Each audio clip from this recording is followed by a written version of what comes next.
Morning, this is the Eager Beaver Show. You are listening to a True North Eager Beaver Media Incorporated podcast.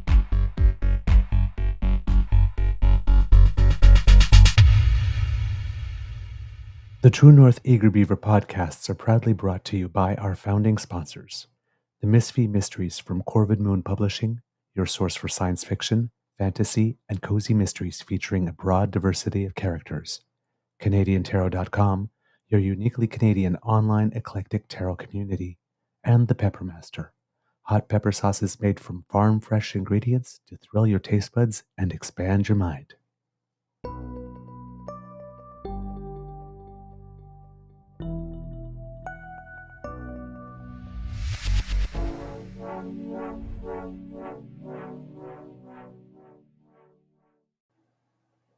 Well, good morning and hello, kids, and welcome to Season 4 and episode number 378 of the Daily Beaver Morning Show here on the Cryon Media Network.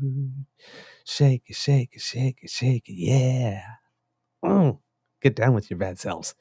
I am your host, the Eager Beaver, pronouns he, him, hey, Mr. Beaver A, and today is Thursday, May 9th, 2024, and it's a gorgeous day here at the Beaver Lodge, and I'm in a great mood, and I hope you are too. A big thank you goes to our podcast founding sponsors, the Peppermaster, the Misfit Mysteries from Corvid Moon Publishing, and CanadianTarot.com.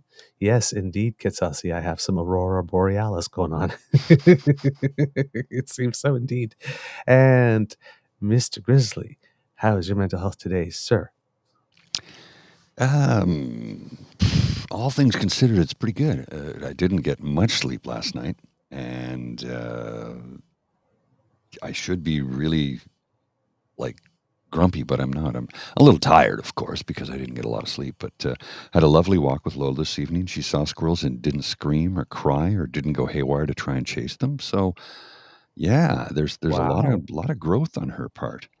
Good.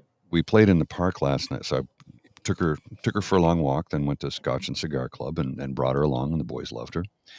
And a local puppy dog that comes to visit and usually wants to come on hang out on the porch with us did not care for the fact that there was a large white female dog on the porch, and he's a little French bulldog, and he's just full of energy, and I love him. His name is Fitzgerald, and he did not take too well to some white bitch on his porch as he sees it. So I brought her off the porch to say hello to Fitzgerald, and he kind of growled and snapped at her. So I had to pull her back real fast because, I mean, literally her bite is bigger than him. Like Right. if she chomped down, she'd bite him in half. So Yeah. I pulled her back, brought her back up onto the porch, and she was calm right away. And he was just growling the whole time. So one of my buddies went down and fed Fitzgerald some stuff, and yeah, he was not happy about seeing that big white bitch on his porch as he, I'm sure, as he thought. Oh my. So then I took her to the park, and she ran around for like an hour like an idiot and tore up her paws from so she got the paws here, and then it's the pad that's up higher. I don't know what you call that, near the dew claw. And I'll call it a dew pad. I don't know what to call it. And of course, because when she dives to get the ball, her paws slide out in front of her. And it's gravel. It's like a sandy, gravelly. Mm-hmm. So she tore up both of them. They were bleeding. Ooh. So I got her home, sat her down on the kitchen floor, and cleaned her up with polysporin and wrapped her in gauze. And she wasn't excited about it, but she kept trying to pull her one paw back, and I'm like, no, I have to clean you. So I wiped it down, polysporined it, gauzed it, both of them. Then she just went and sat on the couch and fell asleep. So that was my evening. How about you? How was your evening? My evening was I listened to some podcasts to find some stuff for the show. I tried to stay up for the hockey game. I got to about 5 minutes into the third period, and yep, that was it for me. I didn't even make it to the first period. My night was very calm. My Beaver sweetie went to play volleyball with some friends, so it was just me at home alone, and yes, which was fine. Kit Michael, hey Douglas, the Hades called and they want their polo shirt back. Hey, That's fun. I like it. And just in case I have to like go evil all of a sudden, then I could just like, all right.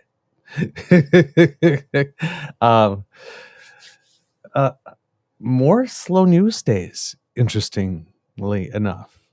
Yeah, the only thing I've got is really Rachel Thomas being a what? A Stepford wife? I don't know what you want to call her in this scene, but have you seen this clip? I've seen the tweet, had not watched it with the sound on yet. Well, just bear with me here. It's much sound to hear because, quite frankly, she doesn't. Okay, so that because we're running a new version of the software today. Yes. It seems to want to just automatically play stuff, and I didn't want it to load that up right away. So let me see if I can make that change. No, it doesn't seem to give me the ability to change that. All right.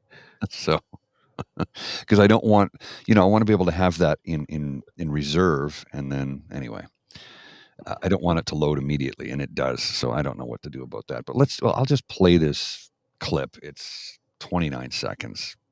Watch this. What is the Conservative I'm sorry. Why do you not want to answer that question? Is it because you think it should close too? Because your leader has said he wants to remain it open. I stand with my leader.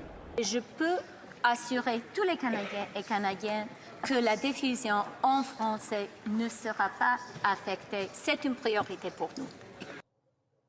Do you think Radio-Canada should stay open? You don't want to answer? Sorry, I'm having complications with the new software here. Yes. By the way, Kits, yes, thank you for your patience in joining us. For some reason, when I went to boot in, I got that spinning wheel of eternal just sit there and wait. So I had to do it a second time. And then, we got into Restream, and everything was different. And I didn't receive an email saying everything was updating, so it was kind of a surprise. So things are weird. That was Rachel Thomas. Rachel Thomas of being the person who got ejected out of the House of Commons before Poilievre did on the day of the stunt, by the way. That's right. So she's not new to this type of thing. No. Rachel Thomas of the, could you please answer the question in English? Yes, her. When there's simultaneous interpretation there, and all she needs to do is put this thing in her ear. Right? Her. She was asked whether or not Radio-Canada in French should remain open because Pierre Poilievre has said he can't wait to sell off the CBC, particularly the one in Toronto, and then make housing out of it. But of course, if you close down the CBC, that means you close down Société Radio-Canada as well, because they also can't have one without the other. Coast to coast to coast and around the world. Yes, and they need all the infrastructure, the national infrastructure that CBC has to do that. So when you say, you will shut down CBC, do you mean CBC and Société Radio-Canada or just CBC English? And if you do that, if he says just CBC English, then it says, then what cost savings are you going to make really? Because you have to maintain all the infrastructure. But now for 7 or 8 or 9 million Canadians versus 41. Yeah. And Cassie's right about this. She did ask pertinent questions of the CBC president in committee. Yes. I agree with you, Cassie, completely 100%. And I am still angry at the president of the CBC saying, well, we'll take a look at the Christmas bonuses for... You don't get a bonus. You just fired 600 people. There are no bonuses when you fire people. You fire people because you're saving money. You get no bonus. Also, why are they getting bonuses? Why? They're executives. They're incredibly well paid it's a Crown Corp. Yeah, that's probably competition with the private sector thing. I guess. I would assume attracting the best talent thing. But there's been a lot of information, disinformation. I don't really know where they stand, but the Conservatives at one point during the week were saying, oh my God, when she was here last time, she said she didn't know about the bonuses. And it turns out they had gone through the whole time. Yeah. I'm not sure how true that is. I haven't gone deep in that because I've seen articles after that stating that the bonuses are indeed still up in the air. And have not actually been paid and actually hasn't been decided. But yeah, she was asked point blank whether or not she thinks it should remain open, and she can't say yes and she can't say no. Because as I mentioned, if she says yes, well, then she goes against her leader. If she says no, well, then you get into the cost argument. Then why would you? I mean, you say you're going to save money, but how are you going to do that, really?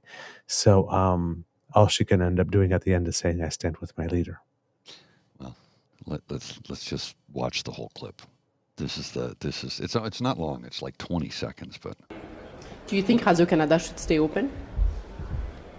You don't want to answer? What is the Conservative I'm sorry. Why do you not want to answer that question? Is it because you think it should close too? Because your leader has said he wants to remain open. I stand with my leader. Do you think Radio-Canada should stay open? Mm-hmm. You don't want to answer? Not a good look. Not a good look. And in this also we're finding out, I guess. I'm guessing he said it maybe in French somewhere, but Pierre Poilievre did say he wants Radio-Canada to stay open. So now he has to explain because he's not saying the same thing in English as he's saying in French there, obviously. Mm-hmm. So now we get to ask, hopefully media will start asking Pierre Poilievre, why do Francophone Canadians get to have a CBC, but Anglophones do not? Yeah. You know what I talked about Tom Mulcair a while ago in his election, having sown the seeds prior to election day and prior to the campaign that will make him fall apart? Mm-hmm. This is one. This is an issue that will keep coming back. Oh, yeah. Particularly during an election, because there is going to be a Francophone debate, and if Skippy decides not to skip the debates, the question of CBC and Radio-Canada is going to come up in that debate.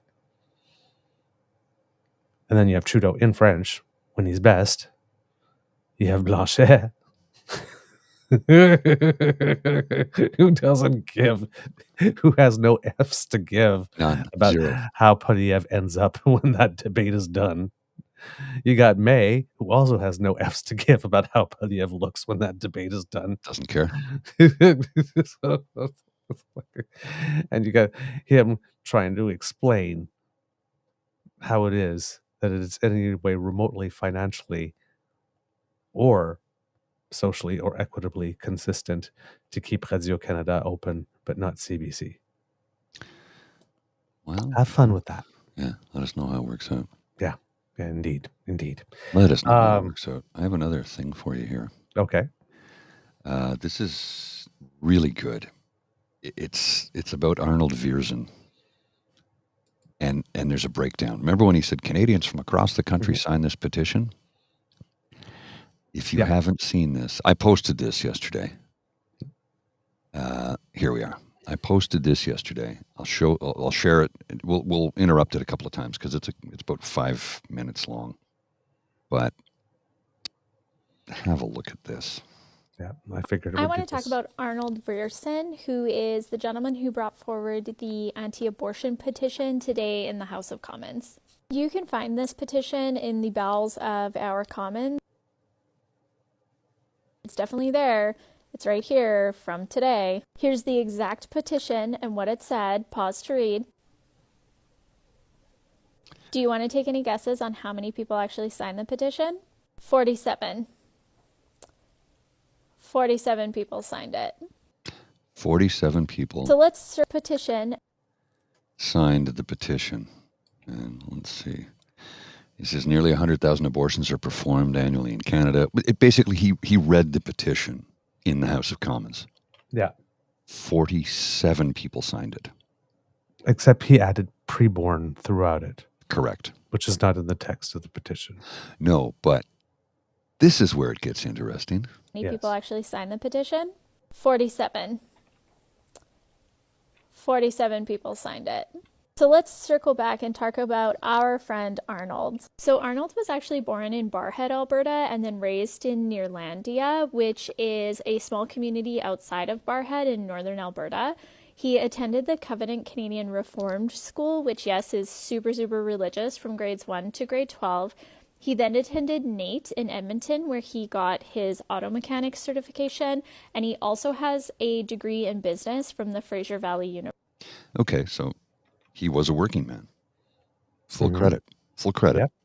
Full credit. University, and then he returned to Nearlandia in Westlock County, where he lives today with his wife and their 7 children. He was first elected as an MP in 2015, and in that time he's brought forward 3 bills, none of which have passed. There's the Stopping Internet Sexual Exploitation Act, which honestly in this act there is a good idea that puts the onus of proof of age on those who are distributing the material, not on those who are starring in it. And I do actually think that that's a good idea. Yep. But pretty much the rest of this bill is a no from me.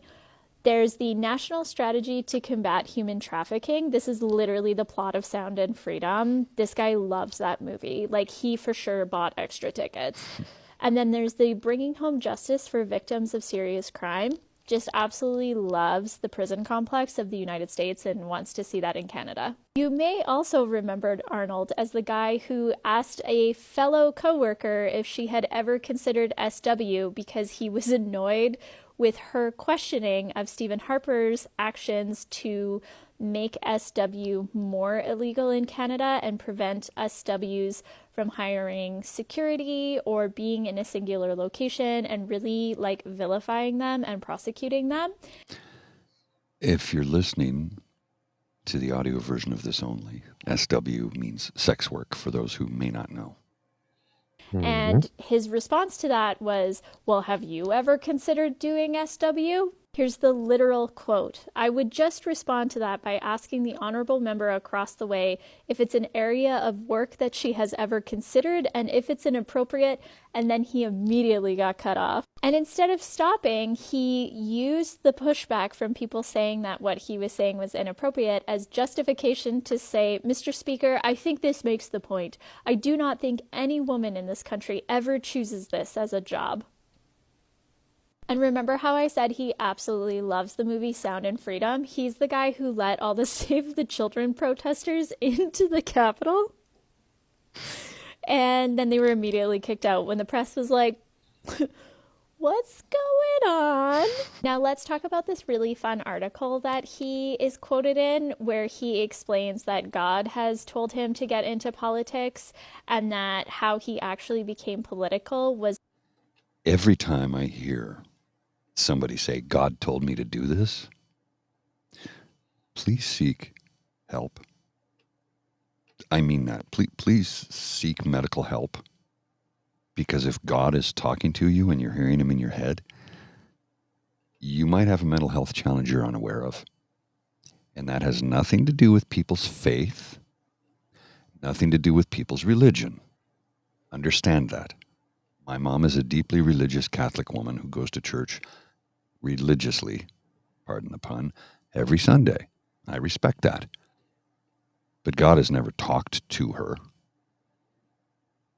So if God is telling you to get into politics or organize a freedom convoy, you need to seek medical professional help.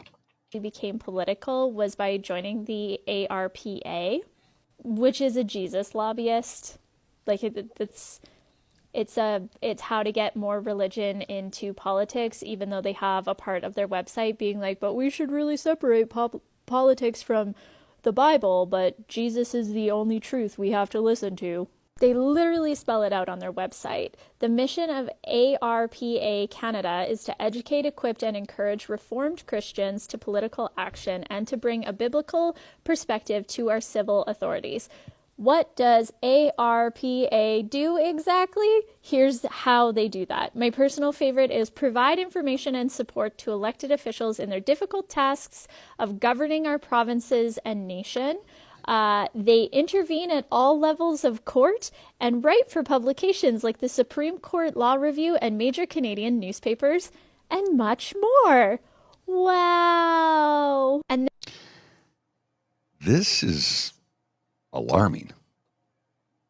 This is really alarming. You need to understand, folks, that these are people who want to bring their religion into our House of Commons and make it the law of the land.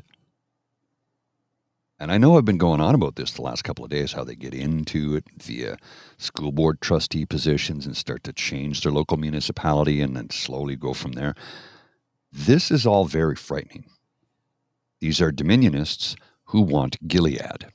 If you think The Handmaid's Tale is a work of fiction, do I have some news for you. And they're the ones who started this like preborn thing. This is them. This is their language. But circling back to the interview that he did, it just goes on and on about how much no one understands Alberta. He loves guns, God, and protecting the preborn. It's everything you expect it to be. But I really want to highlight something. Before I show you this last quote, I just want to remind you of this and tell you that he is currently 38 years old. He got into politics in 2015 when he was 28 years old. He spent his entire life living in a small town. He left that small town to get some education in Edmonton and then returned back to that small town and then got into politics in 2015. It's very important. Are you ready? Here it is. My final question would be, how do your Christian convictions come into play in everyday life on the Hill as an MP? Arnold said, being a Christian on Parliament Hill is a luxury. It gives me a solid worldview. That's my reaction.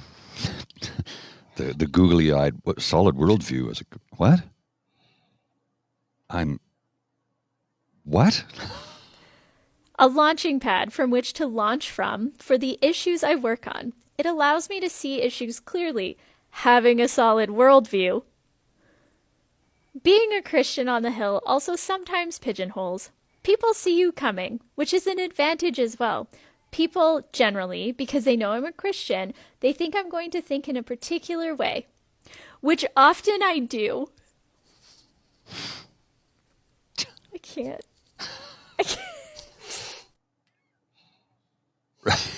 Like, I mean, my goodness gracious. That was a good one, though, right? That was a good one. Yep. Pretty good. This young lady who I follow on TikTok, Nitty Nits. I'll put a link in here if anybody wants to have a look at that. You can check it out on the TikTok. Young woman who does a very good job of breaking things down. Did the background work, looked into it. I'm like, yeah, we salute you, ma'am. See if I'm going to reach out to her and see if she'd like to come on the show and have a chat with us because she did the research. Thank you for that. We were able to break it down without my stumbling, bumbling manners, which I normally do when I trip over my tongue. She broke it down really well. She did the background research and called him out. And she didn't misquote. She told you the truth. And everything was mostly his words. Being a Christian gives me a good worldview. You've been to Edmonton, Ottawa, and Neerlandia. Right. That's a worldview.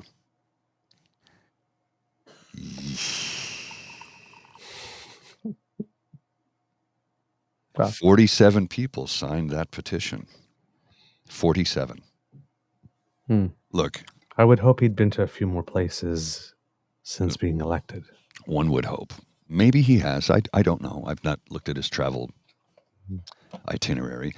But, and again, let's go back to the basic tenet of stop trying to govern women's bodies. Stop doing that. Stop. And I said it yesterday. I'll say it again today. You can be anti-abortion and pro-choice. You can be those two things. You really can. Anti-abortion. You don't want to have an abortion. You don't believe in them. Don't get one. Don't tell somebody else how to live their life or what to do with their body. But it's not a child, it's a choice. It's not a choice, it's a child. But it's not a child. It's not. It's a fetus that can't survive outside of the womb at that age. We all know this. And again, you can be anti-abortion and pro-choice. It's not impossible. So many people have said to me, well, you're pro-choice, you're for abortion. I've never said that. I've never said that. I said I'm pro-choice, which means that woman has the ability and the legal right to make that choice. When you start to govern women's bodies, like I said, first it's no abortions, then it's no contraception, then it's no same-sex marriage, then they outlaw homosexuality. They've already come for the trans community. And what's next? Oh, tattoos. You can't tattoo your body. You have to live by the rules we lay out for you. Indeed. I like Kit James here saying, if you invoke God in civics and in governance, you should have to subpoena God to testify. If God doesn't show up, you lose the right to invoke said God. Agreed. Yep. I can't disagree with that at all. Absolutely. All right. Let's see. What else do we have today? Yes, I see the comment here in the chat, Elizabeth, May and NATO. I saw it, didn't have time to look into it, so I don't really have anything much to say about it. But from what I can tell, is she introduced something or said something about Canada needing to withdraw from NATO. Yeah. That kind of comes like completely out of the Left field. blue. Yeah.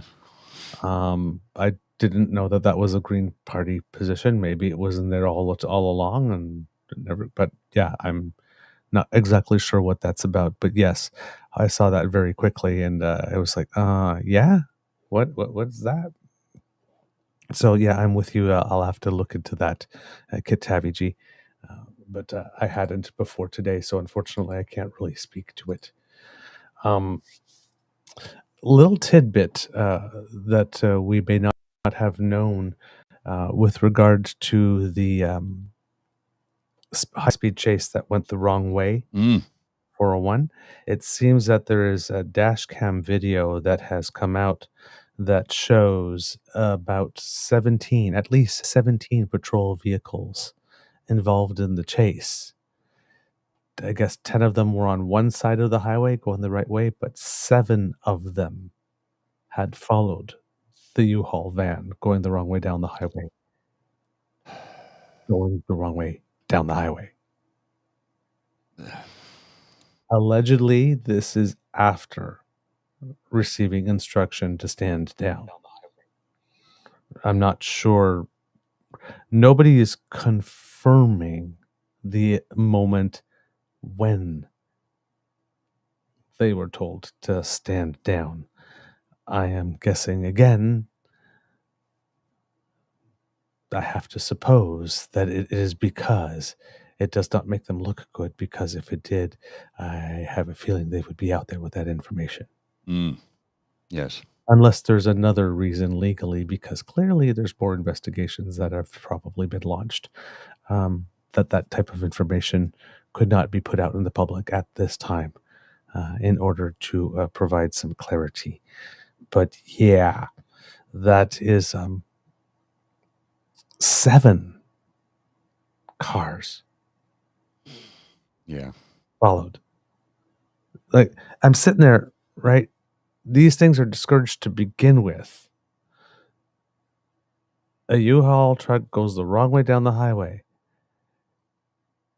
Allegedly, they are told to stand down before this happens. One goes anyway. And so does another. And another. Mm-hmm. Another. And another and another and another. Yeah.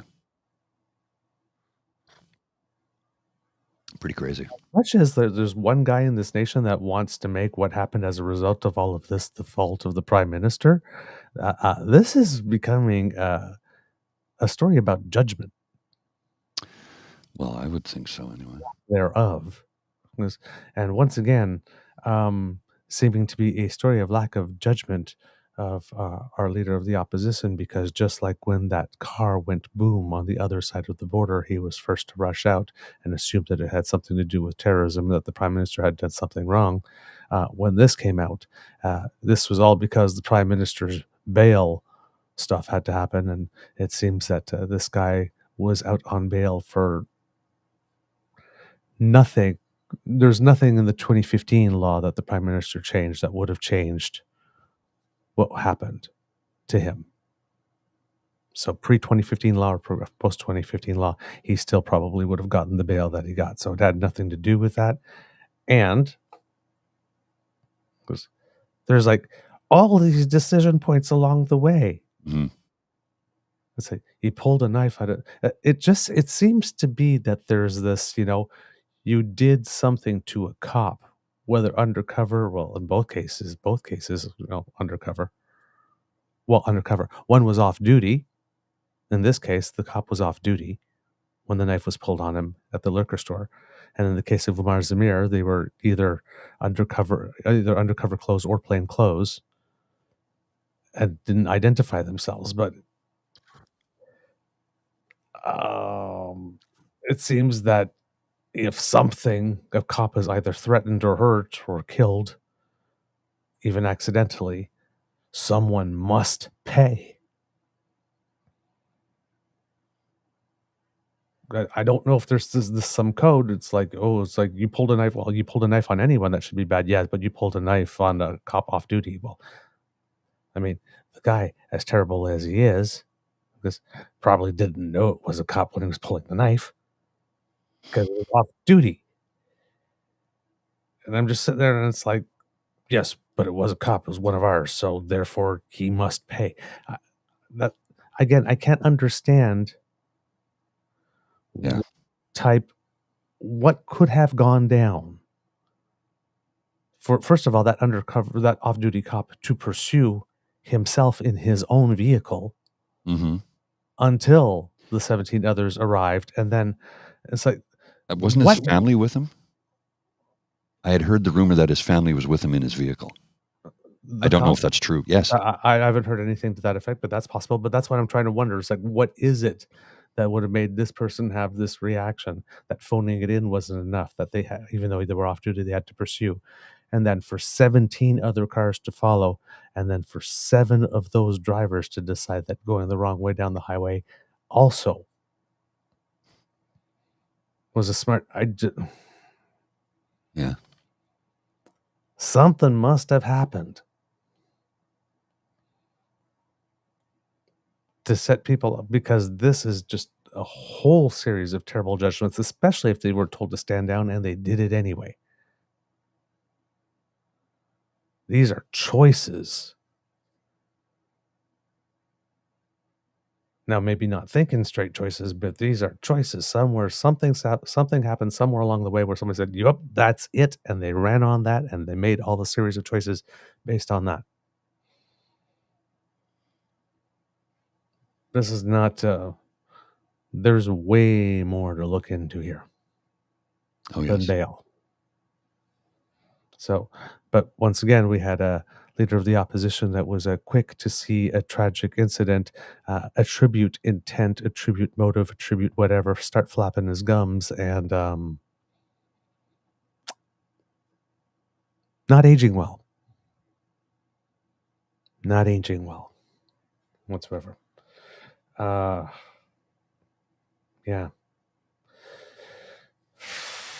I don't like this exploiting the misery or exploiting the hardship of others or exploiting tragedy. So it has a very ambulance chaser feel to it. something happened in the Mhm. country, or somebody died, or somebody got hurt. Does it involve someone who was on bail? Okay, yeah, let's go. It's just, I don't like it. I don't like it. There's something that's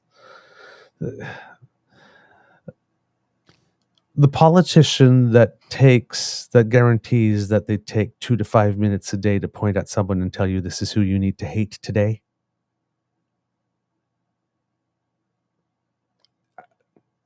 That just, there's something about that just rubs me the wrong way. That just screams to me, don't vote for me. Well, It just screams.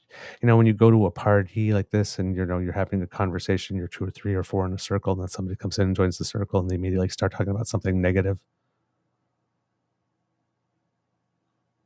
Why? It's a party.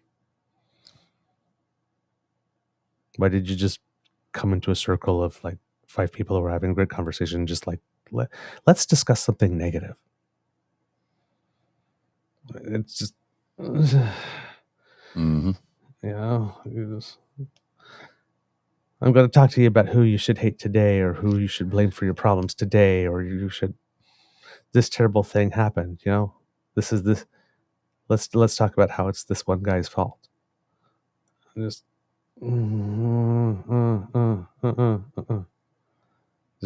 there's my scientific term. There's an ick to it. There's an ick. I feel it on my skin. There's an ick to it.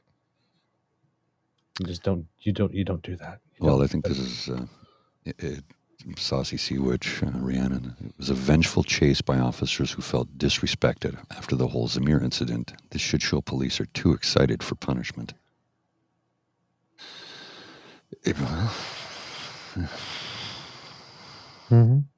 Wow. Yeah.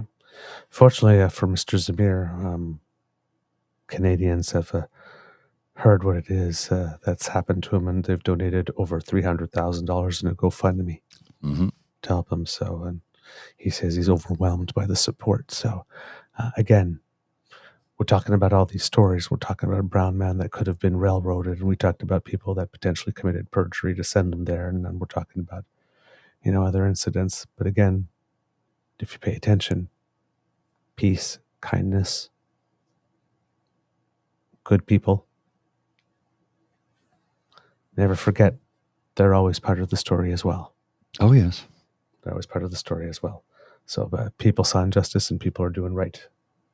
And I think that's absolutely wonderful. With regard to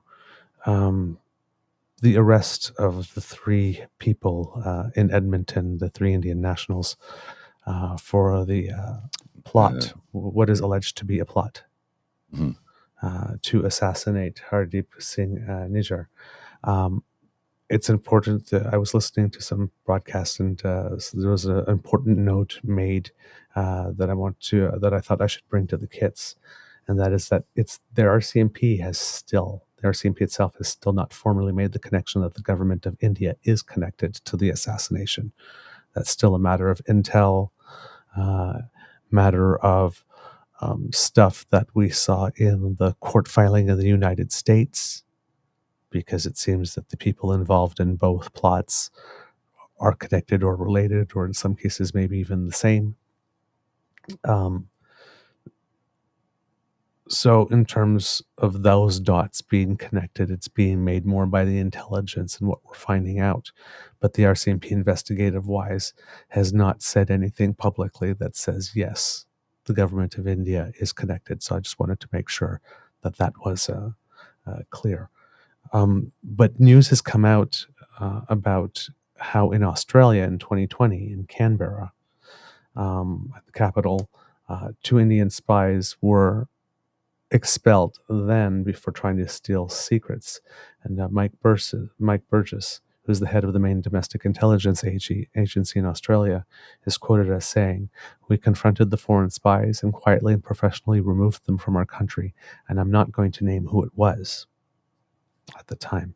And it seems that everybody was okay with that because India and Australia have very close security ties, and they have a very good trade relationship, which has been increasing in value. And so they're not litigating this in public. They were, doing this behind closed doors, like our prime minister was trying to do, but he was rebuffed, and then he had to go public. But now several Australian media outlets and the Washington Post as well are identifying India as the guilty party in this case for what happened in Australia. And the Washington Post's international investigative correspondent Greg Miller is saying, quote, "They were cultivating sources within police departments, trying to gather information on sensitive security arrangements at airports. They were monitoring the Indian Sikh population in Australia."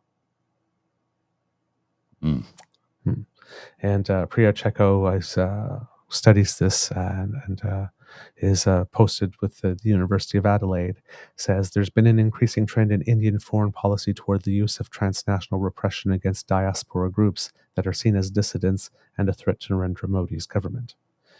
So, yeah, it looks like through drips and drops, more nations and media outlets and players are wanting to add corroboration to the story to make it such that the government of India's claims are not entirely unchallenged. It would seem that given the number of players that are putting information out there,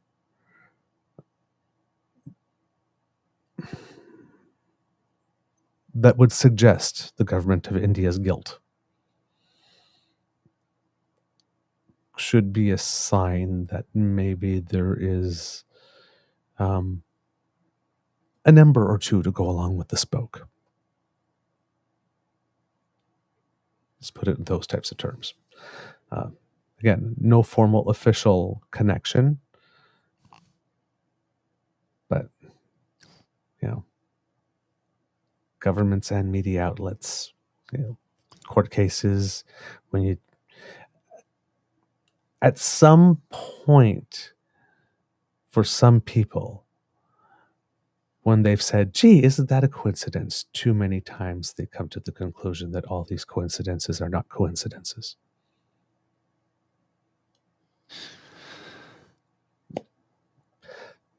That's about as far as I'm willing to go.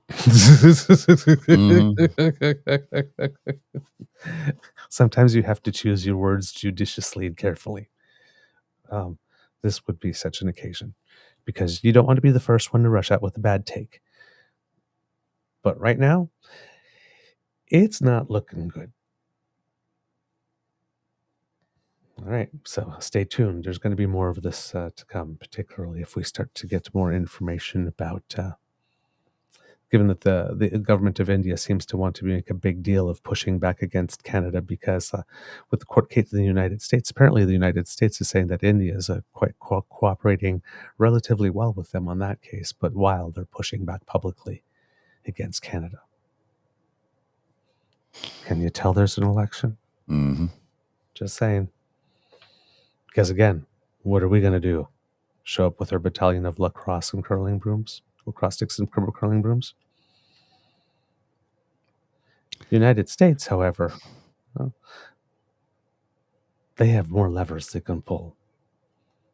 So it seems that the government of India is a little more inclined to cooperate, so long as maybe things can be kept quiet. But we have no such leverage. So, yeah, once again, it's all of this is very similar to the whole Meng Wanzhou in China thing. The allegation and, the big public denouncement, and you're meddling in our affairs and trying to make us pay somehow, and punching us publicly like this while, so, oh, yes, United States, yes, we'll do. Yes, we can come to some face-saving arrangement. Canada, boom, boom. So there's some similar playbooks here. It's not all constant. But it seems that there's a playbook. All right. With regard to the campus protests, it seems that there's a Justice Committee of the House of Commons that will be studying anti-Semitism over the next few days, and they will have some students come in to testify.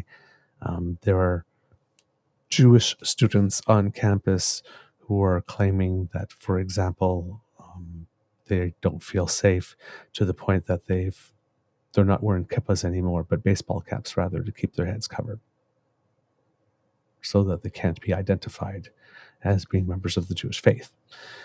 They're claiming that their institutions have not done enough to make them feel safe or to provide a safe learning environment. And the movement, which was seemed to be more US based at the start and now spreading to Canada, is also now spreading to Europe, with UK Prime Minister Rishi Sunak calling for an end to anti-Semitic abuse at campus protests there as well. So this movement seems to be going global. And I heard an interesting theory here. And the theory is that these protests are actually helping the right win elections, and will help the right win elections rather than the left. Because given that the face of these protests are students, you get the good old-fashioned intergenerational trope of older adults who are having their lives disrupted somehow, maybe admiring the pluckiness of youth, but feeling that they're just a little misguided, that the real world's a little more complicated. And I'm looking at myself because I remember we were having a bit of this conversation the other day. Mm-hmm. But once there starts to be some violence, then people that sort of don't care one way or the other, or say, I'm okay with protest, but only so far, start to see things get out of hand and start wanting maybe a little order. And which are the parties that are promising order? Well, but it's just the people who are protesting in this way probably are not going to get what they want if a right-wing government is elected. And again, when we say about tactics and methods, they might be employing methods that make it seem to the general public that there's a state of disorder.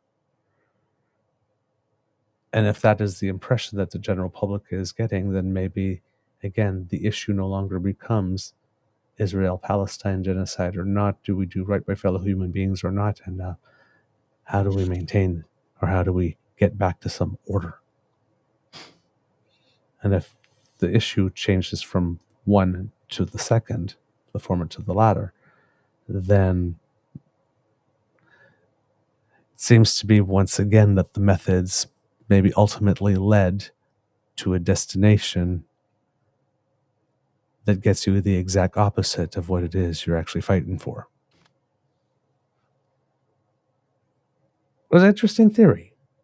I'm not sure how true it is, but I can see it. I can see it happening. I could see that happening as a. That's why, again, that's why I say you have to be absolutely sure, that if this is a moment and this is a cause for which you must break the rules, because again, all protests should be nonviolent, but we do realize clearly sometimes that does happen, and sometimes it is effective. I don't recommend it. But if you're going to do that, it has to be at an extremely judicious moment, and it has to be fully aware of what the consequences of that are going to be, and what it is you are asking people to do and put on the line. It's not a day one thing. No. Right? So if you are going to break the rules, if you are going to get into good trouble, if you're going to, that can't be standard operating procedure, because then it can't be something that you just decide on a whim. And so, yeah, this is you're fighting, we mentioned it before, it's a battle for persuasion, right? And, there's the people immediately in your area, in your vicinity, and the people that are in your face who are most opposed to you. But all of that is happening, in a bath of some kind of the general public. And that movement, we learned it with the convoy. It only goes so far. Mm-hmm. Like some people wanted it shut down before it started. Some people said, oh, let's give them a few days, see what it's like. Some people were okay with 1 week, but then it was enough. Some people were okay after 2 weeks. But the longer it went, the more they lost people. Oh, yes.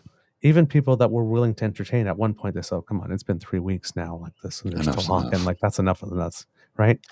So, and then we got to a position where the majority of the public, according to polls, even though we found out that there were a couple of things that might have been done not in the most constitutional way, the majority, overwhelming majority of the Canadian public said, yeah, but still it was justified and it needed to be done.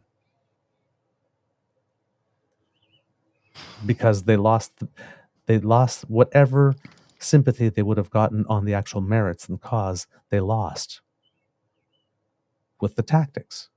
Mm. This could be going on here. Now, in Canada, fortunately, our encampments have been way more peaceful than the ones in the United States, but there have been incidents. And, for example, in Ottawa, the mayor the other day canceled an event Mm-hmm.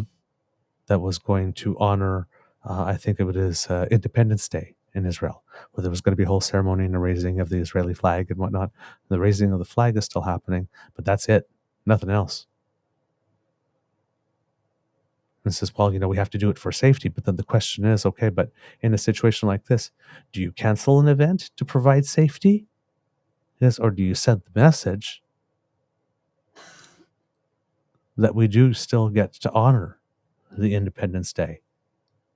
Yes, by hiring the security that is necessary to allow members of the Jewish community and their friends, their allies, to show up and celebrate and mark that event in public.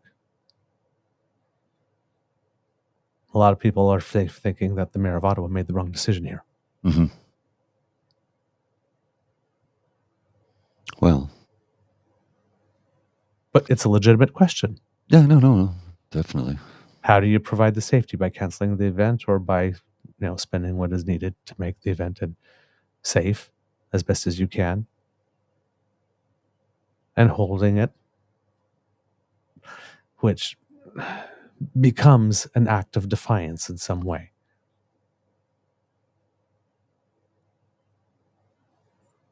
You have to yes, but Kit, good question here. So, looking forward to Gaza Independence Day, someone said, yeah. And you know what? If there was one, that question would arise, and it would be the exact same questions. Mm-hmm. Do we cancel the event for the people that wanted to attend it to be safe? Or do we spend what is needed? And the thing is that if we keep canceling events, then we have none. Yeah. Is that what we want? Sometimes it's not just as simple as, oh, they raised the flag, they held the event. Like, when you think about it down, you game it out. Where does this lead?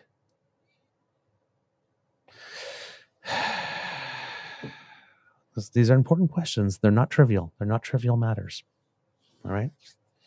Mr. Grizzly, do we have a show? We do indeed, sir. We do indeed. All right, Kits and Kubs, that's the end of this episode of the Daily Beaver Morning Show. We hope that you love listening to us because we love making this for you. Pardon me, excuse me. No worries. It happens. We get a frog in our throat from time to time. Remember that sharing is caring and word of mouth is priceless. So please tell your peeps and poops all about us. And Mr. Grizzly, right under my chin, has put the QR code that links you to our merch store at Etsy. I guess that's Etsy.com. Yes, I do have. I'll put the link here. You can see it now scrolling There we across go. the bottom of the screen. Etsy.com/ca/shop/TNEB merch store. There you go. But I think the QR code will be a little easier. Well, if anybody's watching, but for the listeners, it's etsy.com/ca/shop/TNEB merch store. There you go. True North Eager So, Beaver. Beaver. Beaver? What's a beager? True North Eager Beaver. I put eager and beaver together and came up with beager. Woo! And I see that someone scanned the QR code. Thank you so much, whoever did. If you would like to not miss an episode, you do not have to. Thank you so much to the Ray Girl for sponsoring our pod page. That's podpage.com/the True North Eager Beaver, lowercase letters with a hyphen between each one of those words. And if you go there and click on subscribe, when we have something fresh off the bandwidth, it will come directly to you. And I'm sure Mr. Grizzly will put the QR code up for that Just a anytime moment. soon. And two viewers scan the QR code. Well, hey. Should I put it back? I'll put it back. I'll leave it up there for a moment or two. Okay, sure. All right. If you would like to support us in other ways, then you need to make like Kit Elaine. Yes, have a beyond awesome day, everyone, and remember to smash the button before you leave, Kit Elaine says. So yes, go to our True North Eager Beaver Media Incorporated YouTube page and click like, share, subscribe. We love it when you do that. It makes us so happy. And there we go. There's a QR code for our pod page, and someone else scanned the QR code. My God, there's lots of scanning today. This is I like lovely. this. Thank you. Yes, Thank you, yes. Kits and Cuz. We love it.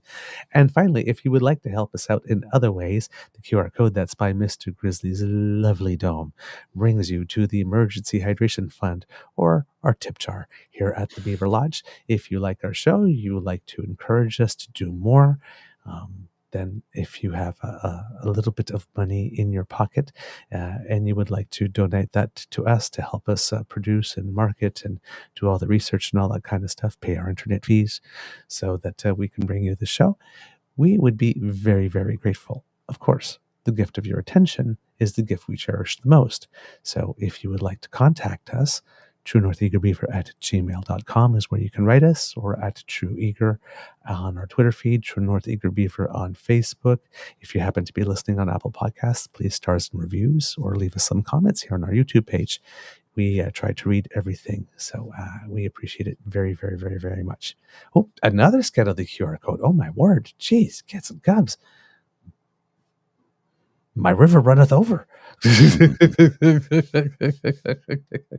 All right. So that's all the information in order to be able to support us, because democracy is something that you do.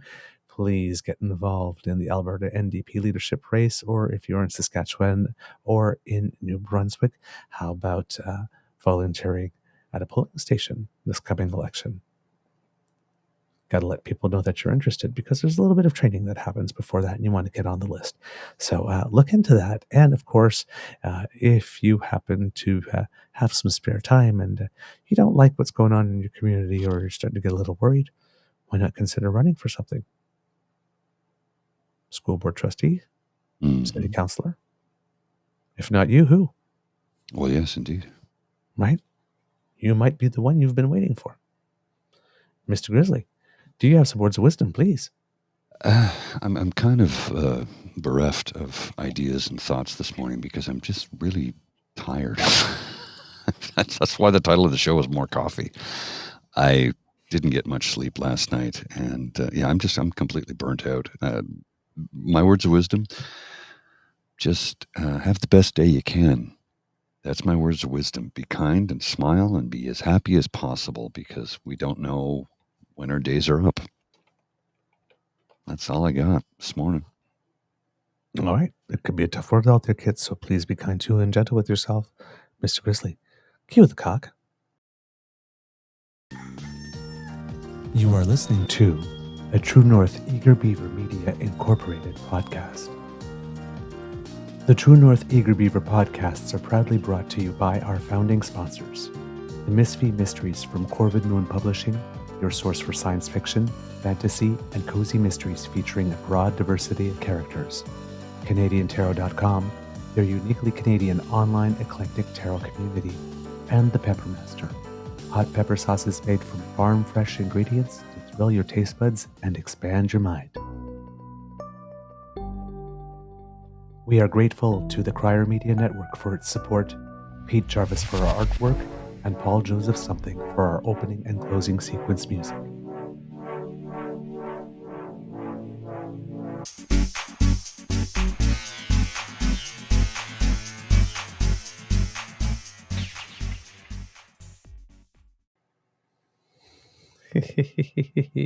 That's all nice to see you. Oh, by the way, Mr. Grizzly, because you have Miss Lola, did you happen to know that it is National Pet Week? I did not know. I think it's also Mental Health Week, too. It is indeed Mental Health Week. Absolutely. So you can go and check out my Monday evening's ASMR to check that out if you want to talk about mental health. I have the clip of the stunning statement from Elizabeth May. All right. Do you want to watch it? Yes, please. Stunning statement. I don't understand this at all.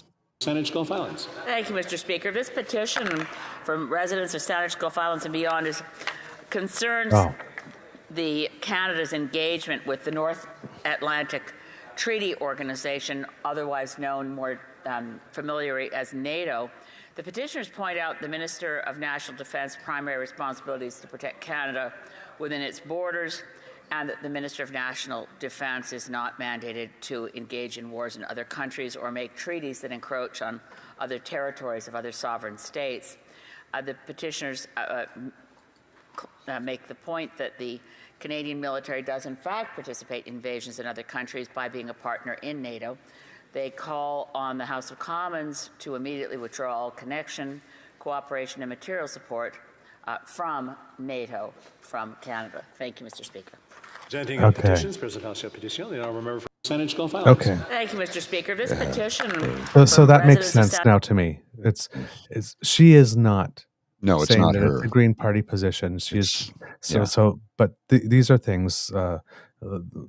People send in petitions, and if you're an MP and if you're doing your job correctly, you don't sift through the petitions to decide those you will read and those you don't, depending on what you agree to represent your constituents. So if you have a petition that has enough, you do your duty, you stand up, you put it on the record in the House of Commons that you received it, and you read it in.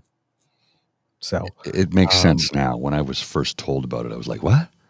Yeah. She's so it's not reading. a Green Party position, and it's not a personal position, it's whatnot. She's just simply reading in her constituents. She's doing her job. She's doing her job.